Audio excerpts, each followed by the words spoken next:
안녕하세요. 쿨케어입니다. 오늘은 좀 생뚱맞지만 중고차 고르는 방법에 있어서 팁 하나를 알려드리려고 합니다.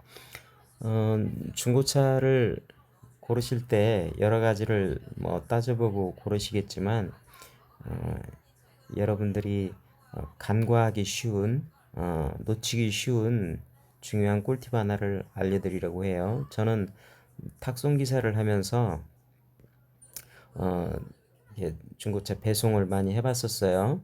그러면서 그때 이제 제가 느낀 점이에요. 근데 뭐냐면 실제 이제 탁송 기사를 하면 어디서 어디까지 보통 이제 운송을 해주잖아요. 그러면 우리는 장거리를 떠요. 시내를 거쳐서 고속도로를 타기도 하고 그래서 주행을 해보면 이제 느끼는 점이 있죠. 아, 이 차는 참 좋다. 그런 차가 있고 제 경험을 말씀드릴까요? 제 경험을 얘기해 드릴게요. 제네시스였는데, 제네시스 초기 모델이었어요. 그래서 안에 내장재나 이런 게 좀 올드했어요. 차는 뭐 10년이 넘은 차였고, 주행거리도 이거 많이, 어디다 어, 맡겨요? 주행거리도 많이 된 제네시스 초기 모델 차였는데, 예, 아빠, 그 제네시스를 여기 제가, 봐요. 그런 가만히 거 있어봐. 있어요. 가만히 있어봐. 아빠 얘기 좀 하게. 근데 제가 타보니까 너무 좋은 거예요. 10년이 뭐예요? 한 15년 된 것 같아요. 12년 넘은 차였고, 안에 뭐 인테리어도 좀 초기 모델이라 올드했는데, 주행을 해보니까 너무 차 상태가 좋은 거예요. 어, 제네시스 초기 모델 나올 때 어떤 사람들이 차를 샀겠어요? 좀 돈도 있는 사장님들이 많이 어, 비쌌으니까요. 많이 어, 샀죠. 그래서 이분들이 관리를 잘 한 거죠. 그래서 차는 내 전 차주가 어떻게 관리했느냐가 굉장히 중요합니다. 사람들은 주행거리하고 연식을 많이 봐요. 뭐 외형하고 보는데 진짜 중요한 건 전 차주가 어떻게 관리했냐는 거예요. 그것을 어떻게 알 수 있을까요? 타보지 않는 한 사실 알 수가 없는데요. 참 그런 외제차 외제차도 많이 이렇게 탁송을 해봤는데 가장 일반적으로 승차감이 좋은 건 또 여러분이 많이 아는 뭡니까 그 외제차 독일차 뭐죠? 벤츠. 벤츠는 일반적으로 타보면 참 승차감이 너무 좋죠. 차도 잘 나가고 벤츠 차를 타는 분들은 좀 그렇죠. 경제력도 있고 차 관리를 잘하고 엔진 오일도 제때 갈아주고 그렇게 달리기 때문에 일반적으로 좋아요. 다 그런 건 아니에요. 벤츠여도 이 차는 내가 줘도 못하겠다는 벤츠도 있어요. 어떤 벤츠는 이렇게 풍절음이 이 백미러에서 풍절음이 나잖아요. 이 백미러 구조가 잘못됐는지 어떤 벤츠를 타보면 겉은 멋진데 조금만 달리면 이 백미러에서 양쪽 백미러에서 풍절음이 생겨서 소음이 심하게 나는 벤츠도 있더라고요. 그래서 그렇다는 거예요. 근데 일반적으로 벤츠 못지않게 승차감이 너무 좋은 거예요. 제네시스가. 그래서 제가 타보고 나중에 차를 사면 제네시스를 타보고 싶다. 많은 사람들이 인정하는 부분일 거예요. 제네시스 승차감이 참 좋죠. 그랬던 기억이 나고요. 또 한 번은 포터 10년도 넘어 한 15년 된 포터였는데 키로수가 30만이에요. 그래서 제가 차를 딱 인수해가지고 딱 메타수를 보니까 30만 킬로가 찍혔더라고요. 그런데 아이고 이거 구닥다리네 해가지고 제가 저기 인천 쪽에서 전라도 쪽으로 탁송을 했었는데요. 타고 가면서 느낀 점은 와 너무 승차감이 좋은 거예요. 차주가 어떻게 관리를 잘했는지 야 이 차는 진짜 몇 년은 끄떡없겠다. 정말 트럭이 그렇게 너무 관리가 잘 된 트럭이더라고요. 한 명의 차주가 그 차를 오랫동안 타면서 엔진 오일 제때 갈고 과속 급가속 안 하고 이렇게 안정감 있게 탄 차들은 정말 승차감이 좋고 엔진 소리도 조용하고 어 여러분들은 키로수를 보고 타잖아요. 네, 키로수 몇 킬로 탔냐고 보는데 여러분 그거에 대한 편견을 어 깨라는 거예요. 키로수가 중요한 게 아니라는 거예요. 네. 자, 보세요. 또 한 번은 아반떼였는데, 아반떼 정확하면 이제 그 당시 아반떼 그 차 제가 검색해 보니까 나온 지가 몇 년 안 된, 한 3년밖에 안 된 거의 신형 아반떼였고, 겉 외형이 아주 깨끗했고, 그래서 이 아반떼가 너무 이뻐가지고 탔는데, 이 차를, 아반떼를 이렇게 탁송을 하면서 느낀 점은, 이 차는 나에게 그냥 공짜로 타라고 줘도 나는 안 사고 싶다. 그냥 공짜로 줘도 이 차는 탈 수가 없는 차가 있어요. 실제로 주행을 해보면. 와, 이거 뭐, 얼마나 때려 밟았는지, 어떻게 막 사고가 났는지 모르겠지만, 소음도 너무 심하고, 승차감도 엉망이고, 막 그런 차가 있어요. 주행거리는 그 당시 제 기억에 3만, 5만, 길어야 7만 탔을 거예요. 3년 탔으니까. 주행거리도 짧고, 차 외관도 깨끗하고 그런데 전 차주가 막 젊은 사람이 이제 아반떼 모델이니까 좀 젊은 사람이 탔겠죠. 막 밟았나 봐요. 차가 엉망이 된 거죠. 타보면 아는 거예요. 야, 이 차는 나보고 그냥 줘도 저는 타고 싶지 않더라고요. 그런 차가 있어요. 근데 여러분들은 뭐 검사서 보고 주행거리 보고 외관 보고 뭐 소견서 뭐 카센터에서 뭐 이렇게 찍어놓은 뭐 검증서 보고 중고거래 사이트 보고 이렇게 차를 사시는데요. 사실 타보는 게 상당히 중요합니다. 그래서 그런 차가 있더라는 거예요. 그래서 저는 여러분에게 말씀드리고자 하는 꿀팁은 뭐냐면 주행 거리보다 더 중요한 것은 우리가 전차주가 어떻게 탔는지 알 수 없잖아요. 누적 연비를 보시라. 누적 연비. 이 차가 요즘 차들은 다 누적 연비가 나오잖아요.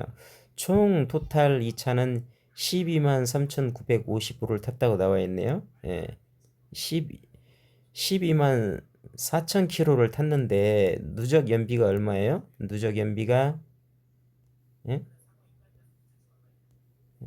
여기 안 나와 있네요. 아까 근데 누적 연비가 누적 연비가 얼마 나오는지가 나와 있어요. 그러면 예를 들어서 이 차의 공인 연비가 뭐 아우디 A6니까 누적 연비가 예를 들어서 뭐 13.0km다 한다면 11km나 10km까지는 누적 연비가 10km까지는 그냥 봐줄 수 있어요. 봐줄 수 있어요.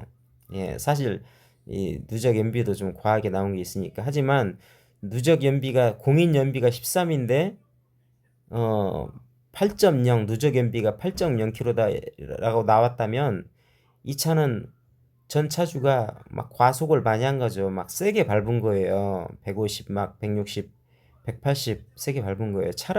기계라는 거는요. 모든 기계는요. 과부하가 문제예요. 너무 무리하게 달리면 엔진은 마모됩니다. 예, 기계라는 건뭐 사람들은 길들인다고 뭐 한번 세게 밟아준다 그러는데 그렇죠. 길들이려고 잠깐 달리는 거 좋지만 늘 그런 과부하 상태로 엔진을 무리를 주면 예, 사람도 있잖아요. 사람도 마찬가지죠. 사람도 시골 어르신들이 피부가 급 노화되고 햇빛 받고 자외선 받고 햇빛에서 일 많이 한 분들은 얼굴 피부가 금방 늙는 거죠. 사람이 너무 무리하게 일을 피로감 있게 너무 많이 하면 사람도 급 노화가 되는 거예요. 기계도 똑같아요. 너무 짧은 시간 안에 무리하게 차량을 운행하게 되면 모든 내부 부품들이 마모도가 심한 거예요. 엔진도 마찬가지고요. 그래서 누적 연비를 보시라. 누적 연비. 이 차가 10만을 탔어요. 10만 킬로를 탔는데 누적 연비가 공인 연비보다 너무 낮게 나왔으면 전 차주가 이 차를 심하게 다뤘구나. 그런 사람이 엔진 오일을 뭐 제때 갈아줬겠어요? 젊은 사람이 막 이게 성격대로 타는 거예요. 이건 나이 많은 사람이든 젊은 사람이든 그런 거예요. 오늘도 제, 제, 제 딸이 중고차 모닝 있잖아요. 모닝. 예. 모닝 공인 연비가 얼마죠? 모닝을 제가 오늘 운전해 봤는데 모닝 공인 연비가 18km예요. 18km. 그런데 18km인데 제가 찍힌 걸 보니까 12.0이 찍혔더라고요. 누적 연비가 12.0이에요.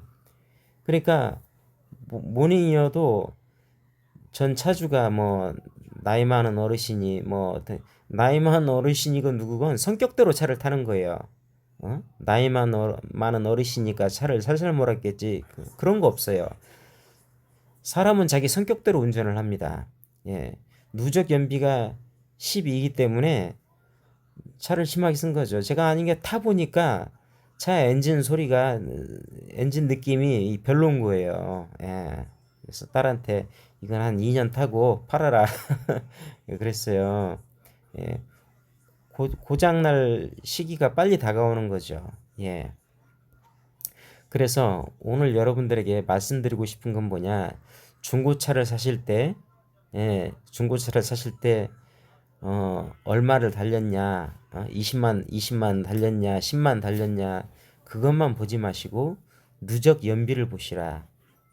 토탈 10만 킬로를 달렸으면, 10만 킬로를 달렸으면, 그동안의 연비, 누적 연비, 어떻게 사용했냐가 굉장히 중요하다는 것입니다. 그걸 보면, 누적 연비가 좋게 나왔으면 공인 연비와 가깝게 누적 연비가 공인 연비와 가깝게 나왔다면 이 사람은 엔진 오일도 제때 갈아주고 차도 너무 무리하게 사용하지 않고 잘 관리를 했다는 걸 알 수가 있는 거죠. 그래서 절대 뭐죠? 예, 주행 거리만 보고 뭐 5만밖에 안 달렸으니까 차가 좋겠지. 3만밖에 안 달렸으니까 차가 좋겠지. 그건 안 됩니다. 그리고 직접 한번 할 수만 있으면 주행을 해보시라. 그래서 주행감을, 승차감을 느껴보고 엔진 소음도나 그런 걸 느껴보면 좋은 중고차를 살 수 있습니다. 왜 제가 이 얘기를 하냐면 냉동 기계도 마찬가지예요. 저온 창고에는 뭐 그렇죠. 기계를 사용하잖아요. 그것도 마찬가지예요. 어떻게 사용하냐에 따라서 10년 이상 고장 안 나고 사용할 수도 있고 무리하게 사용하면 몇 년 못 쓰고 계속 고장 나고 여기 고치고 저기 고치고 계속 고쳐야 돼요. 예. 그래서 오늘 여러분들 중고차 사실 때 누적 연비를 확인하시라 이 말씀. 그러시면 좋은 차를 고를 수 있는 팁 중에 하나가 될 수 있습니다. 누적 연비만 봐서는 안 되고 또 사고 여부와 이런 연결 부위가 찌그러져 있는지 사고가 났는지 본네트도 여러 가지 뭐 확인을 여러분들이 잘 하시겠지만 의외로 많은 유튜브나 그런 데서 중고차 할 때 누적 연비에 대한 얘기가 없더라고요. 제가 그래서 AI한테 물어봤어요. AI도 똑같은 대답을 하더라고요.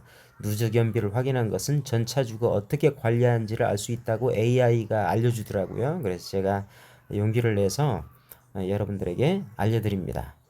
누적 연비를 확인하시라. 네, 끝까지 경청해 주셔서 감사합니다. 쿨키어였습니다.